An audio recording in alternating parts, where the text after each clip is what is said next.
प्रिय विद्यार्थियों, आज हम धर्मशास्त्र का इतिहास के अंतर्गत जो स्मृति साहित्य है उसमें याज्ञवल्क्य स्मृति का संक्षिप्त परिचय प्राप्त करेंगे कि स्मृति साहित्य में मनु स्मृति के बाद यदि कोई स्मृति को महत्वपूर्ण स्थान दिया गया है तो वह स्मृति है याज्ञवल्क्य स्मृति। कि याज्ञवल्क्य स्मृति के जो रचनाकार हैं उसके विषय में भी जो विद्वान हैं उनमें मतैक्य नहीं है।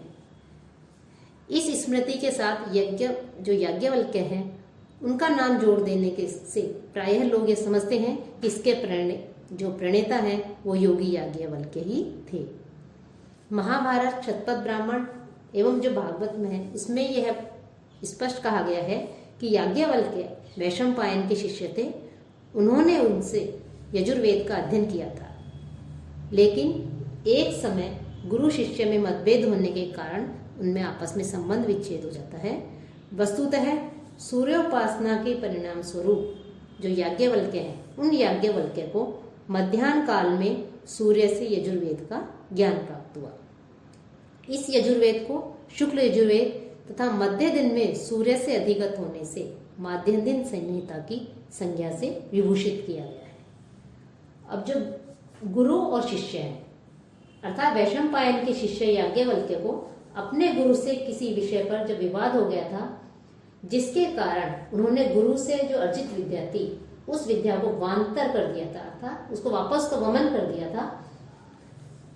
तत्पश्चात उन्होंने जो याज्ञवल्क्य थे उन्होंने भगवान सूर्य की उपासना करके मध्याह्न काल में सूर्य से यजुर्वेद का ज्ञान प्राप्त किया और इसी यजुर्वेद को शुक्ल यजुर्वेद के नाम से अभिहित किया गया तथा उन्होंने मध्य दिन में सूर्य से यजुर्वेद की जो शिक्षा प्राप्त की थी वो शिक्षा प्राप्त करने के कारण जो उनका नाम है वो माध्य दिन संहिता पड़ा।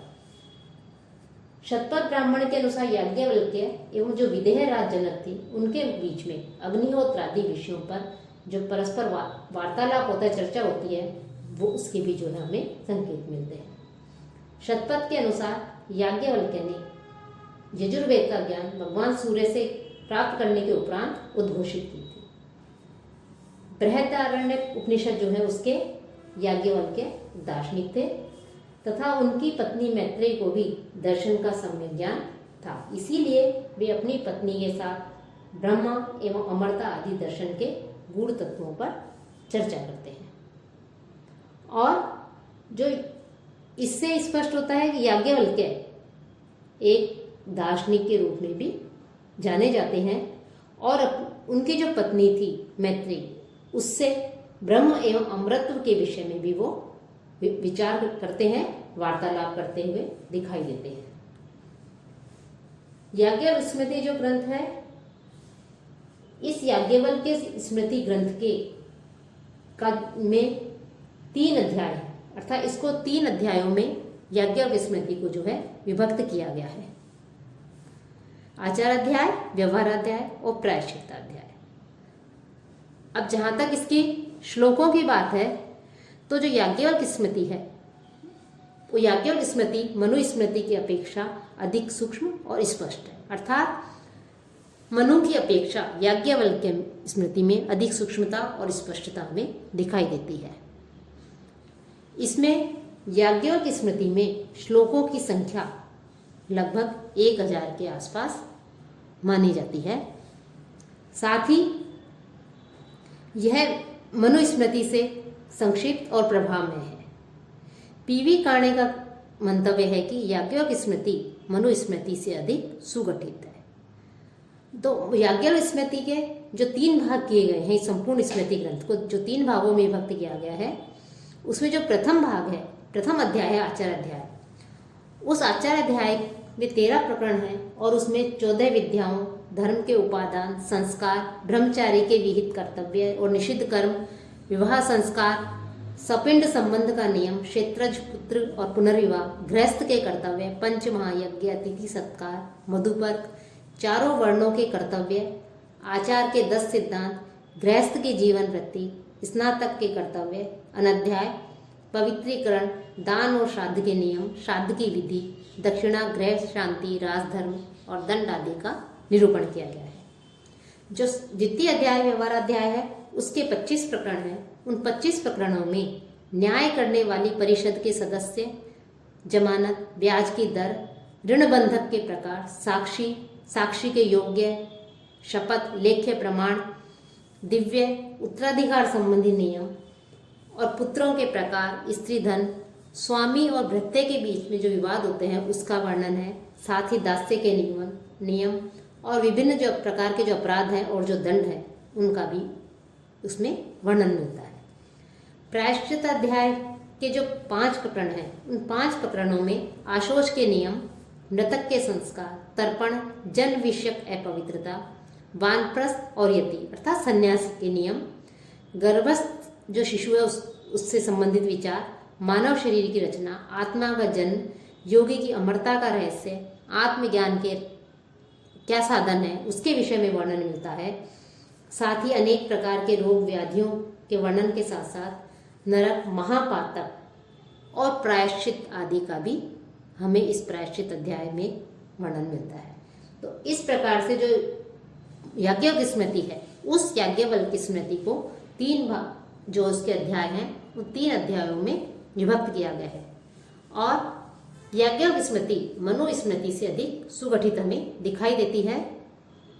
इस याज्ञवल्क्य स्मृति को जो 3 भागों में विभाजित किया गया है, इसमें जो विषय हैं उन विषयों को उनके उचित स्थान पर ही रखा गया है और व्यर्थ का जो पुनरुक्ति दोष है वो पुनरुक्ति दोष जो है इसमें नहीं दिखाई देता, अर्थात पुनरुक्ति दोष जो है वो इसमें नहीं आता। अब जो स्मृति है उन स्मृतियों की महत्ता भी इस बात पर निर्भर करती है कि वह मनु से कहाँ तक समर्थित है, क्योंकि जो मनु स्मृति है वो सर्वोपरि स्मृति मानी जाती है। इसी कारण मनु के द्वारा प्रतिपादित जो मत हैं, जिन विषयों का विवेचन किया गया है वो ही प्रायः अधिकांश रूप में अन्य स्मृतियों में भी परिलक्षित होते हैं। याज्ञवल्क्य स्मृति इस दृष्टि से अन्य स्मृतियों की अपेक्षा मनु स्मृति का अनुसरण करती हुई हमें दिखाई देती है। मनु स्मृति में जो विवेचित विषय हैं उन विषयों का प्रतिपादन किस रूप में एवं कहाँ तक याज्ञवल्क्य स्मृति करती है, इसके लिए जो है हम कह सकते हैं कि जो याज्ञवल्क्य हैं उन याज्ञवल्क्य ने स्मृति परंपरा को मनु से आगे बढ़ाया है।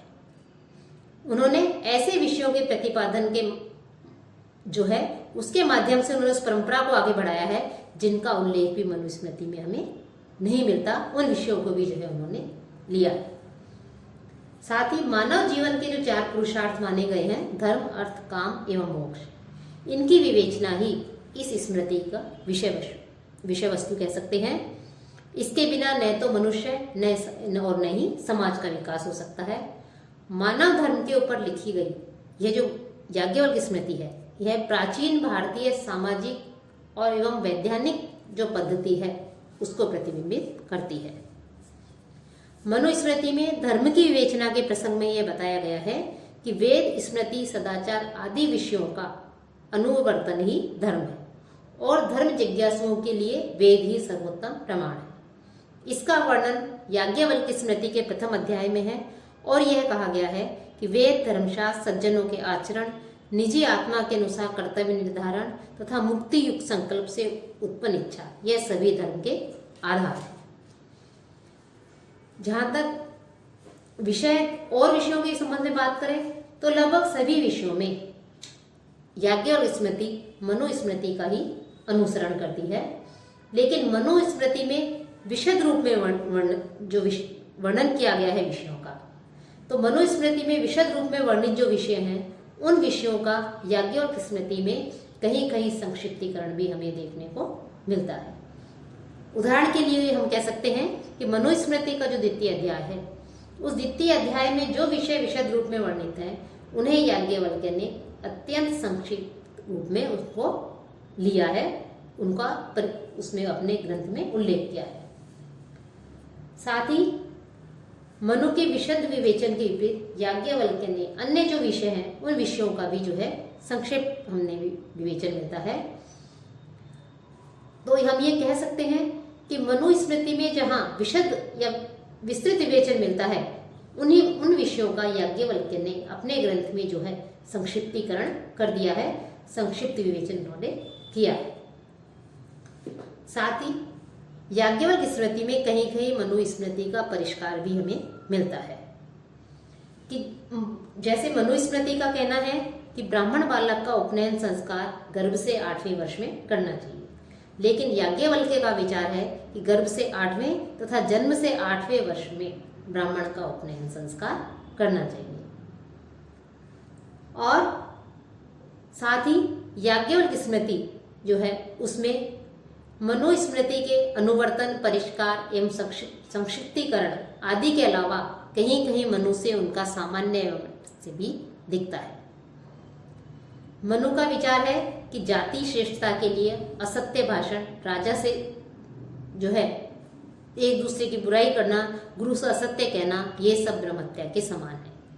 याज्ञवल्क्य ने भी कुछ इसी तरह से अपने विचारों को प्रकट किया है। साथ ही अन्य विषय भी हैं जहाँ कहीं हमें मनु स्मृति से समानता दिखाई देती है तो कहीं जो है असमानता जो है हमें उसमें दिखाई देती है। याज्ञवल्क्य जो है वो अधिक व्यवस्थित और जो नवीन जो विषय वस्तु है, विषय सामग्री है, उसको जो है उन्होंने अपने ग्रंथ में लिया है। न्यायालय में साक्षी के रूप में प्रस्तुत जो उन्होंने प्रमाण प्रस्तुत किए हैं वो मुख्य रूप से हम यहाँ पर कह सकते हैं। मनु ने लेखगत जो प्रमाण है न्यायालय से संबंधित, साक्षी के संबंधित, उस प्रमाण को जो है मनु ने उल्लेख नहीं किया है, यद्यपि मनु स्मृति में लेख पत्रों का उल्लेख मिलता है। और लेकिन याज्ञवल्क्य ने उनका जो है उसका वर्णन किया है, ये हमें याज्ञवल्क्य स्मृति में उसका विवेचन मिलता है। याज्ञवल्क्य स्मृति जो है उसके जो महत्व है वो भी मनु स्मृति के समान ही अत्यधिक है। मनु एवं याज्ञवल्क्य स्मृति की तुलनात्मक जो विशेषता हैं उनके विषय में जो बेबर हुए हैं उन्होंने ये कहा है कि जो विषय दोनों में पाए जाते हैं उनमें भी हम याज्ञवल्क्य में अधिक सूक्ष्मता और स्पष्टता पाते हैं, और विशिष्ट उदाहरणों में जहाँ दोनों में ठोस अंतर दिखाई पड़ता है याज्ञवल्क्य का दृष्टिकोण स्पष्ट है बाद के समय का है।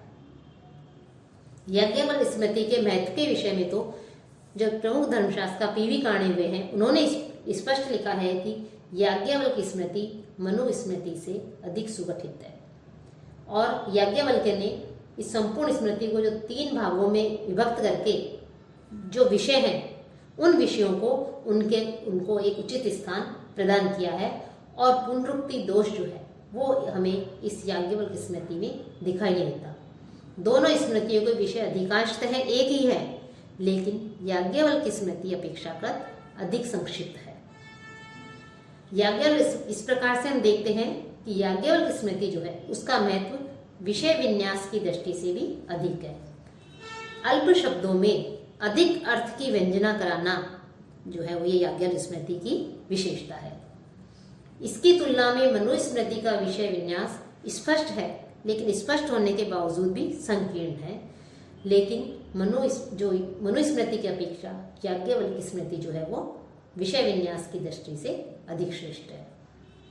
याज्ञवल्क्य स्मृति जो है वो स्वयं में एक संपूर्ण धर्म संहिता है, और उसमें विभिन्न सामाजिक वर्गों एवं जो घटक आदि हैं, जो अनेक जो विषय हैं, हिंदू परंपरा के जो विषय हैं वो सभी जो है इसमें मुख्य रूप से हमें दिखाई देते हैं। और हम ये कह सकते हैं कि याज्ञवल्क्य स्मृति जो है वो एक जीवंत कृति है, और जिसका महत्व वर्तमान जो समाज है, मुख्य रूप से जो हिंदू समाज है, उसकी दृष्टि से देखें तो इस याज्ञवल्क्य स्मृति जो है यह भी अपना एक महत्वपूर्ण स्थान रखती है। इसका भी एक अपना एक महत्व है।